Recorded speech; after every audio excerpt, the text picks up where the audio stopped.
শিশুর ডেভেলপমেন্টের বিষয়গুলো যখন নিয়ে আমরা কথা বলি তখন সেখানে ফিজিক্যাল ডেভেলপমেন্টের কথা আসে, কগনিটিভ ডেভেলপমেন্টের কথা আসে, মেন্টাল ডেভেলপমেন্ট, এই বিষয়গুলো আসে। এখন অভিভাবকদের দিক থেকে যখন তারা ডেভেলপমেন্ট নিয়ে চিন্তা ভাবনা করবেন, ভাববেন, তখন মূল জায়গাটাই হচ্ছে বয়স। শিশুর বয়স কত, শিশুর বয়স যতটুকুন সেই বয়সের সাথে মিলিয়েই শিশুর বিভিন্ন রকমের যত বিকাশ আছে, ডেভেলপমেন্ট আছে, ভাষাগত, সামাজিক, আবেগীয়, ওইটা ওভাবেই পরিবর্তিত হবে। কাজে প্রথম এবং প্রধান বিষয়টা হচ্ছে শিশু বয়স কত।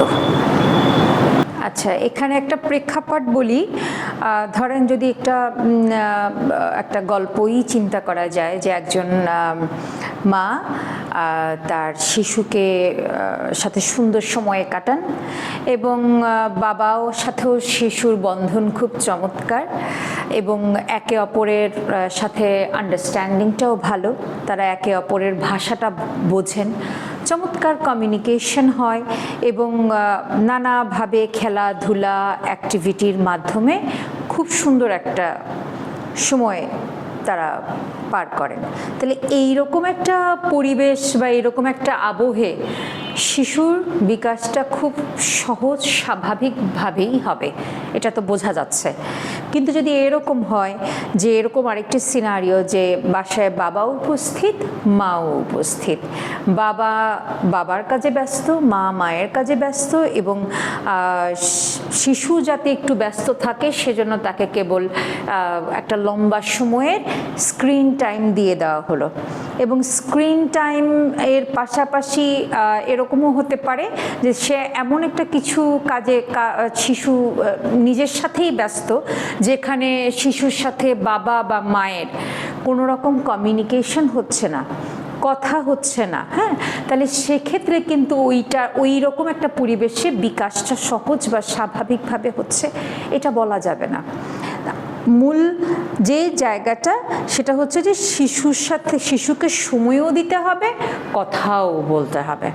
কথা মানে আমি বলতে চাইছি, ধরেন এখানেও আরেকটি আমি সিনারিও নিয়ে আসি। যেমন শিশুকে আমি ভাত খাওয়াচ্ছি, খাওয়ানোর সময় আমি তাকে বললাম যে আজকে তোমার জন্য, এবং শিশুর বয়সটাও বলে নিচ্ছি 3 বছর বা 3.5 বছর, আজকে তোমার জন্য এখানে দেওয়া হয়েছে এই সবজি, এবং সবজি খেলে কি হয় জানো, এটা হয় ওটা হয়, তোমার কেমন লাগছে। শুধু নিজের মনে কথা বলে যাবেন অভিভাবক তেমন না, তার মানে হচ্ছে অভিভাবক কথা এমনভাবে বলবেন আরেকটি বড় মানুষের সাথে যখন যেভাবে কথা বলেন এবং উত্তরের প্রত্যাশা করেন সেভাবেই শিশুর সাথে কথা বলতে হবে। তো যখন আমরা শিশুর সাথে কথা বলি এবং আশা করি যে ও উত্তরই দিতে পারবে না এবং ওকে টানা অনেক কিছু বলে দিতে হবে, সেই জায়গায় কমিউনিকেশনের ক্ষেত্রে ঘাটতি থাকে। তাহলে বোঝা যাচ্ছে যে সময়ই তো গুরুত্বপূর্ণ এবং কথাও গুরুত্বপূর্ণ, এবং সময় এবং কথার পাশাপাশি কতটুকু সময় দেয়া হচ্ছে এবং কথা কি করে বলা হচ্ছে সেই বিষয়টাও গুরুত্বপূর্ণ বিষয়। দেখেন আমাদের চারপাশে আমরা যখন কোনো একজন বড় মানুষের সাথে একজন ছোট মানুষকে দেখি, তো একটা বড় মানুষের সাথে একটা ছোট মানুষের আসলে সম্পর্কগুলোর ছবিগুলো কেমন হয় আমাদের সামনে। আপনি দেখেন আমাদের অনেকের বাসায়, নট অনলি ঢাকার বাইরেও অনেকের বাসায় কিন্তু খুব অল্প বয়সী মেয়েরা থাকে এবং 18 নিচ পর্যন্ত আমি ধরে নিচ্ছি শিশু। ওদের সাথেই বা আমাদের আচরণের দৃশ্যগুলো কেমন আমাদের সামনে। আবার দেখেন যে ওই চা আমরা পাড়ায় কোনো একটা চায়ের দোকানে গেলাম, হোটেলে গেলাম, তো সেখানে একটি ছোট ছেলে টেবিল পরিষ্কার করছে, চা দিচ্ছে, এই এদিকে যা, আমরা কথা বলছি, ওর সাথে আমার আচরণটা কেমন হচ্ছে। আবার আপনি আরেকটু দেখেন যে যখন আমরাই আমাদের একজন কেউ আছেন যে বাসায় শিশুদের সাথে কথা বলছেন, এবং আমরা যেটা মূল বিষয়টা আমাদের দেখি যে আমরা ঠিক উপরে দাঁড়িয়ে নিচে তাকাই। সো আমাদের এখানে কিন্তু হাইটের একটা গ্যাপ আছে, আমরা কিন্তু ধরেই নেই আমার একজন বড় মানুষের উচ্চতাটা বেশি, উচ্চতার বিষয়টা হচ্ছে হাইটের বলছি। তো এই হাইট বেশি তার মানে হচ্ছে যে ওর থেকে আমি বেশি বুঝি, এবং ও তো ছোট ছোট জিনিসগুলোর গুরুত্ব আমাদের কাছে সে দেখতে কেমন এর উপরেই ডিপেন্ড করে। আপনি ছোট একটা চারা গাছ দেখেন এবং বড় একটা গাছ দেখেন, এবং আপনি এগুলো কিন্তু আমাদের চারপাশেই আমরা দেখি যে ছোট যে কোনো জিনিস বিষয়কে আমরা কিভাবে দেখি, বড় কিছুকে আমরা কিভাবে দেখি। তাহলে এই জায়গাটা আমি বলবো যে আমাদের সবার আগের ওই পারসেপশনটা ঠিক করতে হবে যে ছোট মানেই ছোট না। ওই যে একটা কথা, আমাদের একটা গল্প পড়েছিলাম স্কুলে, আমার মনে আছে যে size doesn't matter chopping wood, যে একটা কাঠ শক্ত একটা কুড়ুল হাতে একজন বড়ও কাটতে পারে, একজন ছোটও কাটতে পারে। সাইজ কিন্তু সামর্থ্যটা আসলে পুরোপুরি যে যা দেখায় তাই বলে তা কিন্তু না। তো কাজেই আমি বলবো যে এই জায়গাটায় একটু গুরুত্ব দিতে হবে।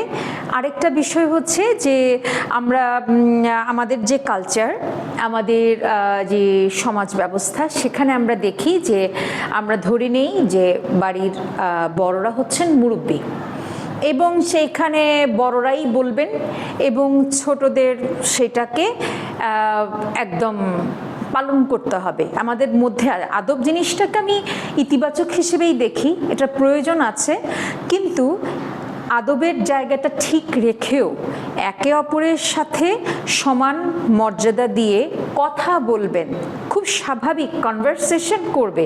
সেখানে বড় বা ছোট, বোঝে কি বোঝে না, এই বিষয়গুলোটা ঠিক কতখানি আসবে, কতটা মাপঝোঁক নিয়ে আসবে, এগুলোও কিন্তু চিন্তাভাবনার বিষয়। তো আমি যা দেখি এটা এখনও এই অবস্থায় আছে। শিশুর প্রতি সহিংসতার গল্পগুলো প্রতিনিয়ত আমরা দেখি। তো শিশুকে যদি শিশু না ভেবে মানুষ হিসেবে কনসিডার করা হতো, তাহলে কিন্তু এত সহিংসতার গল্প বা ঘটনাগুলো আমাদের সামনে আসতো না। তো এই জায়গাটায় কাজ করার একটা বড় রকমের সুযোগ আছে। শিশু শুধু শিশু না, মানুষ। বাবা এবং মায়ের যে দায়িত্বের কথাটা বললেন, সেটা হলো যে দেখেন এখানে কিন্তু অনেক রকমের সিনারিও চলে আসতে পারে। সেটা হচ্ছে যে এমন আমি ধরে নিচ্ছি একটা দৃশ্য যেখানে বাবা ফুল টাইম বাইরে কাজ করেন, যেখানে মা ফুল টাইম বাসায় কাজ করেন। এখানে তাহলে বাসায় শিশুর সাথে বেশি সময় কাটাচ্ছে কে? মা। যদি শিশুর সাথে একটা লম্বা সময় মা কাটায়, তাহলে বোঝা যাচ্ছে মায়ের সাথে শিশুর একটা অন্যরকম বন্ধন হবে। সারাদিন পরে কাজ শেষে বাবার সাথে একটু অন্যরকম বন্ধন হবে। আরেকটু দৃশ্য চিন্তা করেন যেখানে বাবা এবং মা দুজনেই বাইরে ব্যস্ত। সেক্ষেত্রে এই শিশুর সাথে কার বন্ধন তাহলে গড়ে উঠবে? তাহলে বাড়িতে যে থাকে, যে তার দেখাশোনা করে, তারই একটা বন্ধন তৈরি হবে। আরেকটা বিষয় দেখেন যে আমাদের তো পরিবার ছোট হয়ে অনুপরিবার হয়ে যাচ্ছে। তো সেখানে দাদা দাদি এনাদের যে একটা বড় রকমের ছাপ আছে, এবং ওনাদের উপস্থিতি যে শিশুর বিকাশের ক্ষেত্রে একটা চমৎকারভাবে একটা ভূমিকা রাখতে পারে, ওই জিনিসটাও কিন্তু আগের মতো আসলে নাই।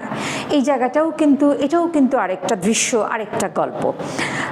আরেকটা হতে পারে যেখানে হচ্ছে যে বাবার যে চাকরির ধরন, মায়ের যে চাকরির ধরন, তারা খুব একটা সুন্দর স্ট্যান্ডার্ড সময়ে বাড়ি ফিরে আসেন, বাড়ির বাইরের কাজের ব্যস্ততা সেরে, এবং এরপরে বাসায় এসে যত ব্যস্তই থাকুন শিশুর সাথে একটু চমৎকার সময় কাটান। তাহলে অনেক রকমের দৃশ্য। এবং আপনি যদি এটা শহরের বেশ কিছু জিনিস বলে ফেললাম, গ্রামে যদি যান গ্রামের দৃশ্যগুলোও আলাদা। গ্রামে ধরেন আপনার বাবা কৃষিকাজ, বেশিরভাগ ক্ষেত্রে আমি ধরে নিচ্ছি বাবারা কৃষিকাজে জড়িত থাকেন, মায়েরা ঘরের দিকগুলোই বেশি দেখেন, এভাবেই কাজ বন্টন হয়, কোনোটা ছোট বা বড় এভাবে নয়।